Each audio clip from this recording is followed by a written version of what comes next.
The Old Curiosity Shop by Charles Dickens. Chapter 1. Although I am an old man, night is generally my time for walking. In the summer I often leave home early in the morning, and roam about fields and lanes all day, or even escape for days or weeks together. But, saving in the country, I seldom go out until after dark, though, heaven be thanked, I love its light and feel the cheerfulness it sheds upon the earth as much as any creature living. I have fallen insensibly into this habit, but both because it favors my infirmity and because it affords me greater opportunity of speculating on the characters and occupations of those who fill the streets.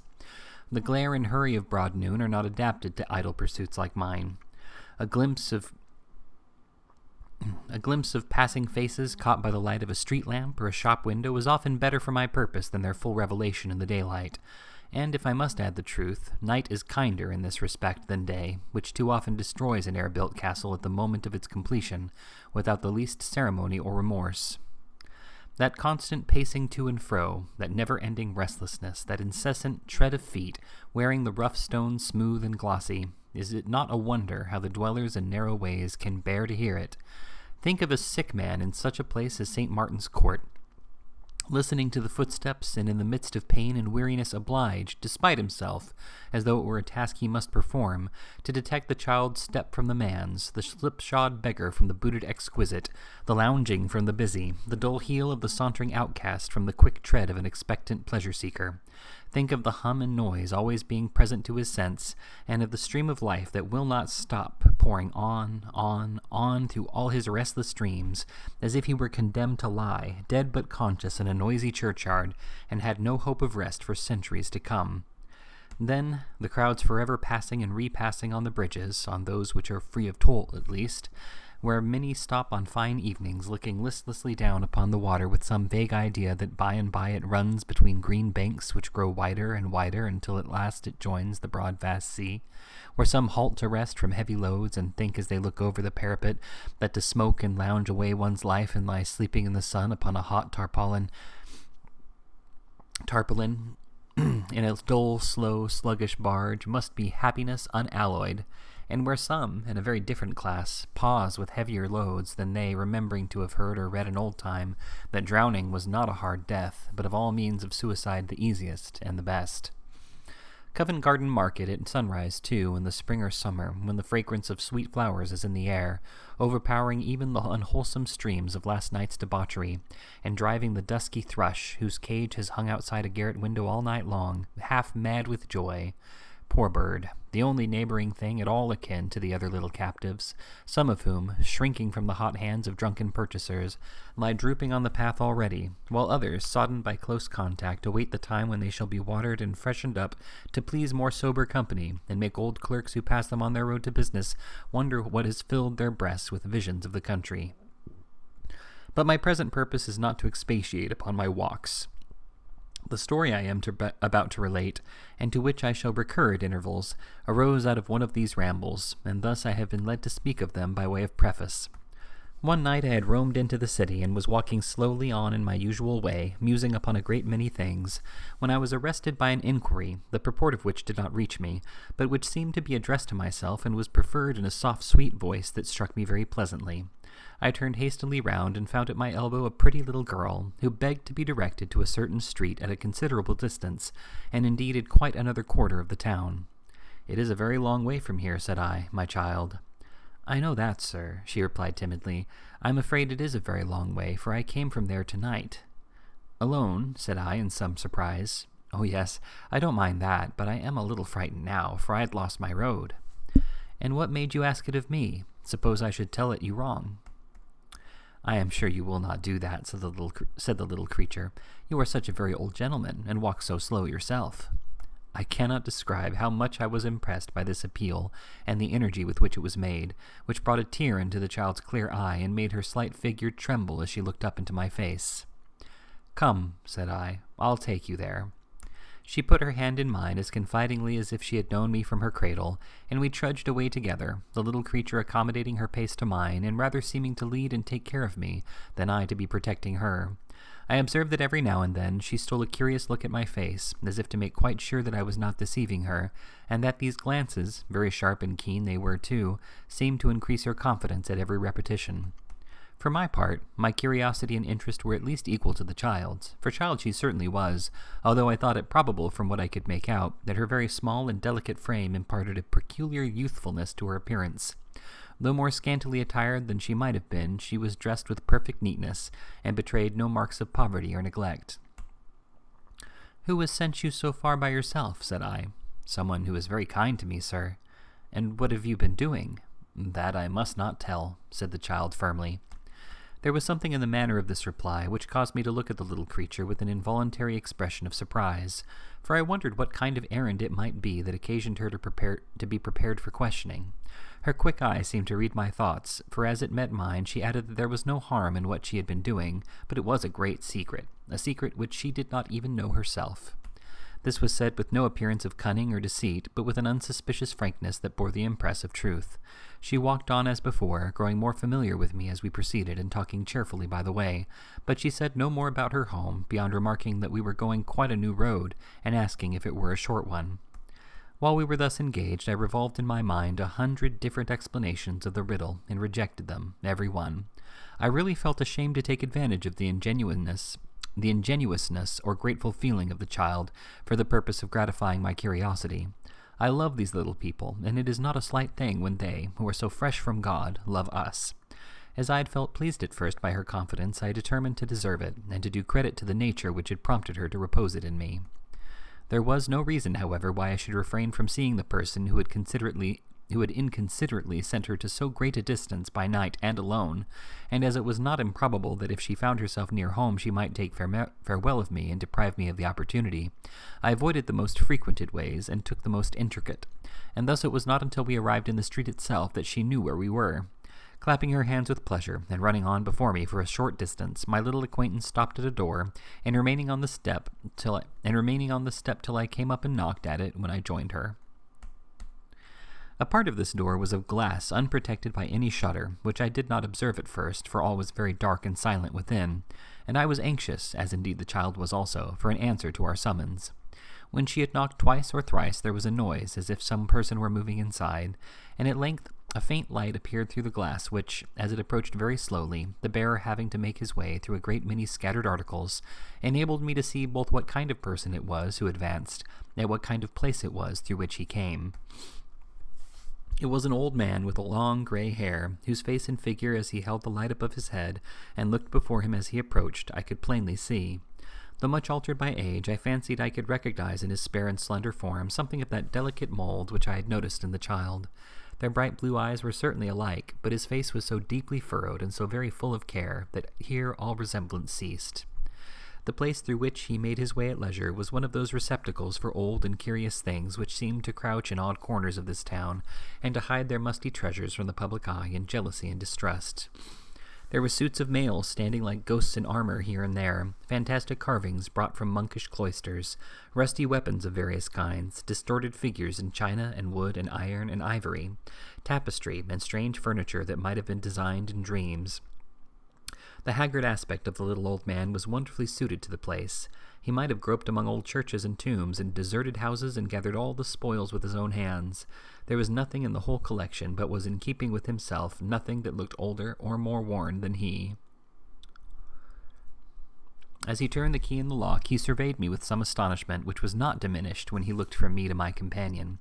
The door being opened, the child addressed him as grandfather, and told him the little story of our companionship. "Why, bless thee, child," said the old man, patting her on the head. "How couldst thou miss thy way? What if I had lost thee, Nell?" "I would have found my way back to you, grandfather," said the child boldly. "Never fear." The old man kissed her, then turning to me and begging me to walk in, I did so. The door was closed and locked. Preceding me with the light, he led through the place I had already seen from without into a small sitting room behind, in which was another door opening into a kind of closet, where I saw a little bed that a fairy might have slept in. It looked so very small, and was so prettily arranged. The child took a candle and tripped into this little room, leaving the old man and me together. "You must be tired, sir," said he, as he placed a chair near the fire. "How can I thank you?" "By taking more care of your grandchild another time, my good friend," I replied. "More care," said the old man in a shrill voice. "More care of Nellie? Why, who ever loved a child as I love Nell?"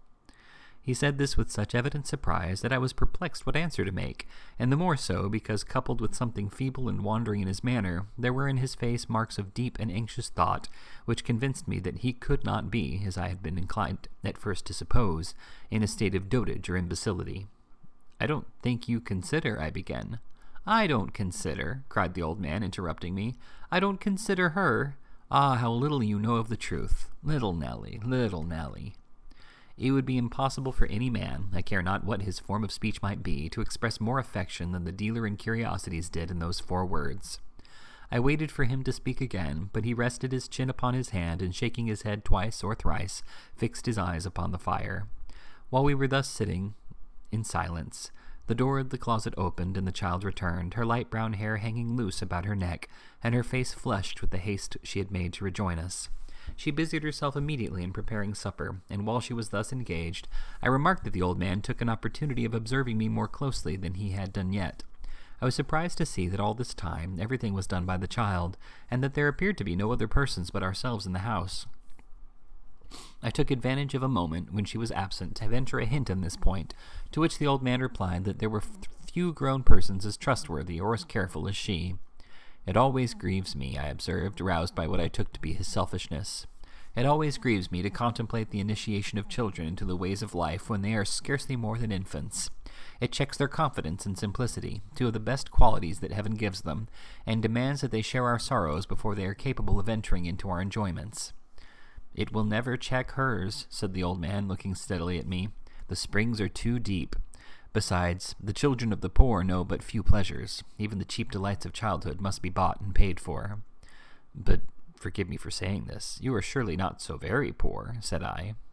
"She is not my child, sir," returned the old man. "Her mother was, and she was poor. I save nothing, not a penny, though I live as you see, but—" He laid his hand upon my arm and leant forward to whisper, "She shall be rich one of these days, and a fine lady. Don't you think ill of me because I use her help. She gives it cheerfully, as you see, and it would break her heart if she knew that I suffered anybody else to do for me what her little hands could undertake." "I don't consider," he cried with sudden querulousness. "Why, goodness knows that this one child is the thought and object of my life, and yet he never prospers me. No, never." At this juncture, the subject of our conversation again returned, and the old man, motioning to me to approach the table, broke off and said no more. We had scarcely begun our repast when there was a knock at the door by which I had entered, and Nell, bursting into a hearty laugh, which I was rejoiced to hear, for it was childlike and full of hilarity, said it was no doubt dear old Kit coming back at last. "Foolish Nell," said the old man, fondling with her hair. "She always laughs at poor Kit." The child laughed again more heartily than before, and I could not help smiling from pure sympathy. The little old man took up a candle and went to open the door. When he came back, Kit was at his heels. Kit was a shock-headed, shambling, awkward lad with an uncommonly wide mouth, very red cheeks, a turned-up nose, and certainly the most comical expression of face I ever saw. He stopped short at the door on seeing a stranger, twirled in his hand a perfectly round old hat without any vestige of a brim, and resting himself now on one leg and now on the other, and changing them constantly, stood in the doorway, looking into the parlor with the most extraordinary leer I ever beheld. I entertained a grateful feeling towards the boy from that minute, for I felt that he was the comedy of the child's life. "A long way, wasn't it, Kit?" said the little old man. "Why, then it was a goodish stretch, master," returned Kit. "Of course you have come back hungry?" "Why, then, I do consider myself rather so, master," was the answer. The lad had a remarkable manner of standing sideways as he spoke, and thrusting his head forward over his shoulder, as if he could not get at his voice without that accompanying action. I think he would have amused one anywhere, but the child's exquisite enjoyment of his oddity, and the relief it was to find that there was something she associated with merriment, in a place that appeared so unsuited to her, were quite irresistible. It was a great point, too, that Kit himself was flattered by the sensation he created, and after several efforts to preserve his gravity, burst into a loud roar, and so stood with his mouth wide open and his eyes nearly shut, laughing violently. The old man had again relapsed into his former abstraction, and took no notice of what passed, but I remarked that when her laugh was over, the child's bright eyes were dimmed with tears, called forth by the fullness of heart with which she welcomed her uncouth favorite after the little anxiety of the night. As for Kit himself, whose laugh had been all the time one of that sort which very little would change into a cry, he carried a large slice of bread and meat and a mug of beer into a corner, and applied himself to disposing of them with great veracity. "Ah," said the old man, turning to me with a sigh, as if I had spoken to him but that moment, "you don't know what you say when you tell me that I don't consider her." "You must not attach too great weight to a remark founded on first appearances, my friend," said I. "No," returned the old man thoughtfully, "no. Come hither, Nell." The little girl hastened from her seat and put her arm about his neck. "Do I love thee, Nell?" said he. "Say, do I love thee, Nell, or no?" The child only answered by her caresses, and laid her head upon his breast. "Why dost thou sob?" said the grandfather, pressing her closer to him and glancing towards me. "Is it because thou knowst I love thee, and dost not like that I should seem to doubt it by my question? Well, well, then let us say I love thee dearly." "Indeed, indeed you do," replied the child with great earnestness. "Kit knows you do." Kit, who in dispatching his bread and meat had been swallowing 2/3 of his knife at every mouthful with the coolness of a juggler, stopped short in his operations on being thus appealed to, and bawled, "Nobody isn't such a fool as to say he doesn't," after which he incapacitated himself for further conversation by taking a most prodigious sandwich at one bite. "She is poor now," said the old man, patting the child's cheek, "but I say again that the time is coming when she shall be rich. It has been a long time coming, but it must come at last. A very long time, but it surely must come. It has come to other men who do nothing but waste and riot. When will it come to me?" "I am very happy as I am, grandfather," said the child. "Tush, tush," returned the old man. "Thou dost not know. How shouldst thou?" Then he muttered again between his teeth, "The time must come. I am very sure it must. It will be all the better for coming late." And then he sighed and fell into his former musing state, and still holding the child between his knees, appeared to be insensible to everything around him. By this time it wanted but a few minutes of midnight, and I rose to go, which recalled him to himself. "One moment, sir," he said. "Now, Kit, you're midnight boy, and you still here. Get home, and be true to your time in the morning, for there's work to do. Good night. There, bid him good night, Nell, and let him be gone." "Good night, Kit," said the child, her eyes lighting up with merriment and kindness. "Good night, Miss Nell," returned the boy. "And think this gentleman," interposed the old man, "but for whose care I might have lost my little girl tonight." "No, no, master," said Kit. "That won't do, that won't." "What do you mean?" cried the old man. "I'd have found her, master," said Kit. "I'd have found her. I'll bet that I'd find her if she was above ground, I would, as quick as anybody, master. Ha ha."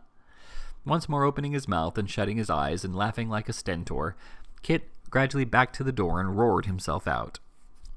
Free of the room, the boy was not slow in taking his departure. When he had gone, and the child was occupied in clearing the table, the old man said, "I haven't seemed to thank you, sir, for what you have done tonight, but I do thank you, humbly and heartily, and so does she, and her thanks are better worth than mine.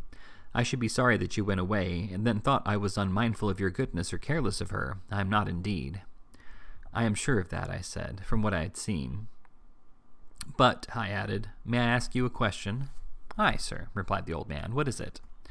"This delicate child," said I, "with so much beauty and intelligence, has she nobody to care for her but you? Has she no other companion or adviser?" "No," he returned, looking anxiously in my face. "No, and she wants no other." "But you are not fearful," said I, "that you may misunderstand a charge so tender? I'm sure you mean well, but are you quite certain that you know how to execute such a trust as this? I am an old man like you, and I am actuated by an old man's concern in all that is young and promising. Do you not think that what I have seen of you in this little creature tonight must have an interest not wholly free from pain?" "Sir," rejoined the old man after a moment's silence, "I have no right to feel hurt at what you say. It is true that in many respects I am the child, and she the grown person, that you have seen already. But waking or sleeping, by night or day, in sickness or health, she is the one object of my care, and if you knew of how much care, you would look on me with different eyes. You would indeed. Ah, it's a weary life for an old man, a weary, weary life, but there is a great end to gain, and that I keep before me." Seeing that he was in a state of excitement and impatience, I turned to put on an outer coat which I had thrown off entering the room. Purposing to say no more, I was surprised to see the child standing patiently by with a cloak upon her arm, and in her hand a hat and stick. "Those are not mine, my dear," said I. "No," returned the child, "they're grandfather's." "But he is not going out tonight." "Oh, yes, he is," said the child with a smile. "And what becomes of you, my pretty one?" "Me? I stay here, of course. I always do." I looked in astonishment towards the old man, but he was, or feigned to be, busied in the arrangement of his dress. From him I looked back to the slight gentle figure of the child, alone in that gloomy place all the long dreary night. She evinced no consciousness of my surprise, but cheerfully helped the old man with his cloak, and when he was ready took a candle to light us out. Finding that we did not follow as she expected, she looked back with a smile and waited for us. The old man showed by his face that he plainly understood the cause of my hesitation, but he merely signed to me with an inclination of the head to pass out of the room before him and remained silent. I had no resource but to comply. When we reached the door, the child, setting down the candle, turned to say good night and raised her face to kiss me. Then she ran to the old man, who folded her in his arms and bade God bless her. "Sleep soundly, Nell," he said in a low voice, "and angels guard thy bed. Do not forget thy prayers, my sweet." "No, indeed," answered the child fervently. "They make me feel so happy." "That's well, I know they do. They should," said the old man. "Bless thee 100 times. Early in the morning I shall be home." "You'll not ring twice," returned the child. "The bell wakes me, even in the middle of a dream."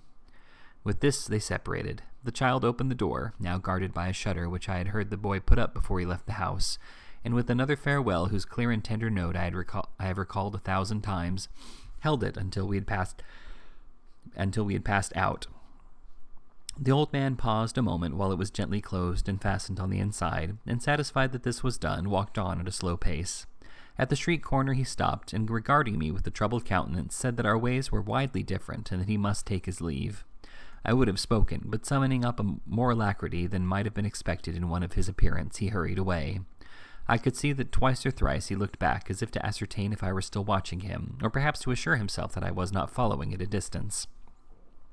The obscurity of the night favored his disappearance, and his figure was soon beyond my sight. I remained standing on the spot where he had left me, unwilling to depart, and yet unknowing why I should loiter there. I looked wistfully into the street we had lately quitted, and after a time directed my steps that way.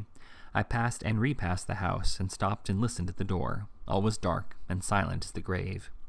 Yet I lingered about and could not tear myself away, thinking of all possible harm that might happen to the child, of fires and robberies and even murder, and feeling as if some evil must ensue if I turned my back upon the place. The closing of a door or window in the street brought me before the curiosity dealers once more. I crossed the road and looked up at the house, to assure myself that the noise had not come from there. No, it was black, cold, and lifeless as before. There were few passengers astir. The street was sad and dismal, and pretty well my own. A few stragglers from the theaters hurried by, and now and then I turned aside to avoid some noisy drunkard as he reeled homewards, but these interruptions were not frequent and soon ceased. The clock struck 1. Still I paced up and down, promising myself that every time should be the last, and breaking faith with myself on some new plea as often as I did so. The more I thought of what the old man had said, and of his looks and bearing, the less I could account for what I had seen and heard. I had a strong misgiving that his nightly absence was for no good purpose. I had only come to know the fact through the innocence of the child, and though the old man was by at the time, and saw my undisguised surprise, he had preserved a strange mystery upon the subject, and offered no word of explanation. These reflections naturally recalled again more strongly than before his haggard face, his wandering manner, his restless, anxious looks. His affection for the child might not be inconsistent with villainy of the worst kind. Even that very affection was in itself an extraordinary contradiction. Or how could he leave her thus? Disposed as I was to think badly of him, I never doubted that his love for her was real. I could not admit the thought, remembering what had passed between us, and the tone of voice in which he had called her by name.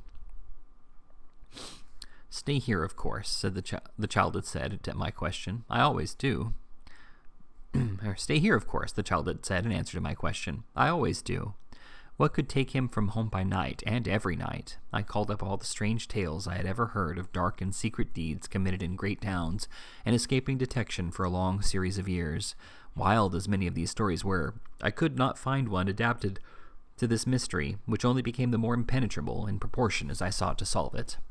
Occupied with such thoughts as these, and a crowd of others all tending to the same point, I continued to pace the street for 2 long hours. At length the rain began to descend heavily, and then, overpowered by fatigue, though no less interested than I had been at first, I engaged the nearest coach and so got home. A cheerful fire was blazing on the hearth.